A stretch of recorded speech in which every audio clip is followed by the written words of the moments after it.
After all that's just happened, life, every flawed morsel of it, seems more precious to you than ever. You look around at those who have accompanied you so far. In each one, something unique shines through.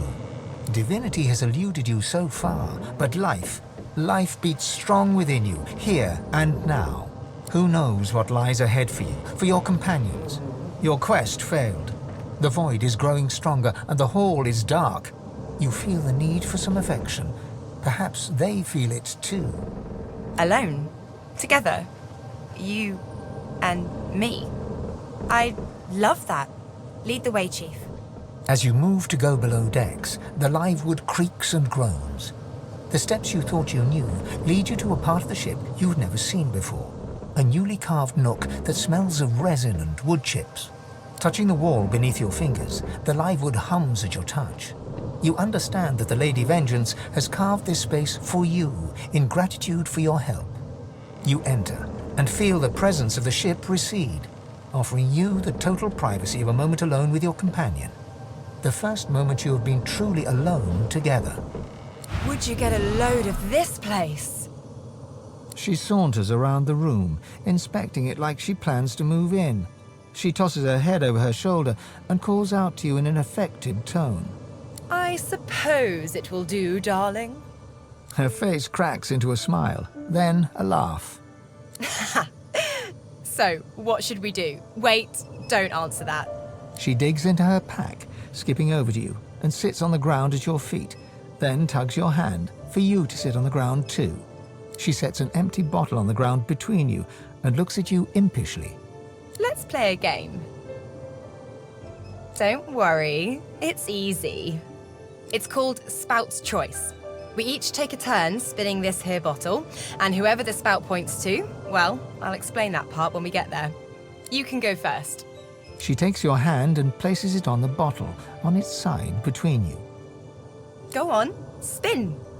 The bottle swishes in circles as it spins. Lohse watches it intently as it lands, pointing directly at her.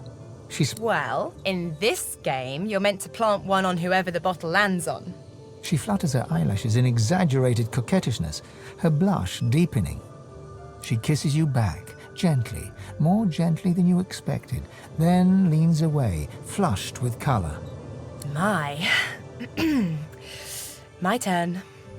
She spins the bottle, and it twirls and twirls, and comes to a rest, pointing into a no-man's land to the left of your knee. She doesn't lift her eyes from the bottle, but quickly corrects it to face you. She looks up then, drawing an arc with her eyes from the bottle's tip to your gaze. Her dark eyes are deeper, lusher than ever before. Hey, Chief. She crawls across the space between you and climbs into your lap, wrapping her legs around you. She melts into you and nuzzles her face into the crook of your neck. Her body is warm, warmer than it should be, her weight comforting and solid against you. She speaks into your neck, her lips brushing against your skin. Chief, look, I don't know what's going to happen from here on out. I don't know if we'll find Dallas. I don't know which one of us is going to, all the stuff they say we'll do. I don't even know if I'm still going to be myself much longer. But I do know that I'm happier now than I've ever been in my life. You make me feel like I have a voice. Like I'm not just a host. Like I'm a real person. I need to tell you something. The thing is, when two people get to know each other pretty well, it's just, What? Suddenly, you feel the thud, thud, thud of her heart hammering against her chest and into yours. I love you too. I love you too. I love you too. One tear streams out of the corner of her eye as she breaks into a fit of laughter and throws herself forward, knocking you to the ground, her whole body wrapped around yours. Oh, I've wanted you for so long. I've wanted you like this for so long.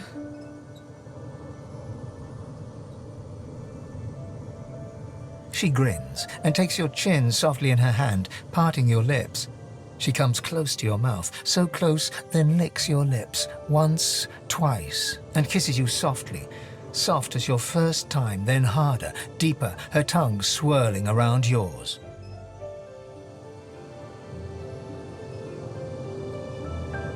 She tugs at your clothes and growls in your ear. Get these off. She nips and kisses newly exposed flesh all over your body, running her mouth from your neck to your belly button, down to your shins, up to your thighs. Oh, that is one beautiful woman. She sits up on her knees, still straddling your hips, and shimmies out of every last article of clothing. Her body is smooth and soft, flesh dipping generously beneath your hands. You could take handful after handful of her and never have enough. Here I am, all of me, and I want all of you. She moves her body slowly, slowly, slowly over yours, until you are one person, the surprise of it, the perfection of it making you both gasp. She moves in small circles, your bodies joined like they were made for each other, like they were never meant to be apart. Oh, you're perfect. You're perfect. She covers your hands with hers, guides them to places that make her exhale sharply, her eyelids fluttering. She keeps a gentle pace, then begins moving faster, harder, sweat glistening on her collarbone. Like this?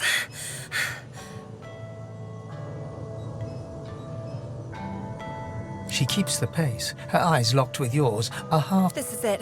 This is my... You are one in the night, one great, beautiful being, your bodies aching with desire where they touch, your mind ablaze, your souls entwined, growing great, greater, greater, greater. How could I have gone this long without you? In this infinite moment, it feels you'll never be apart again.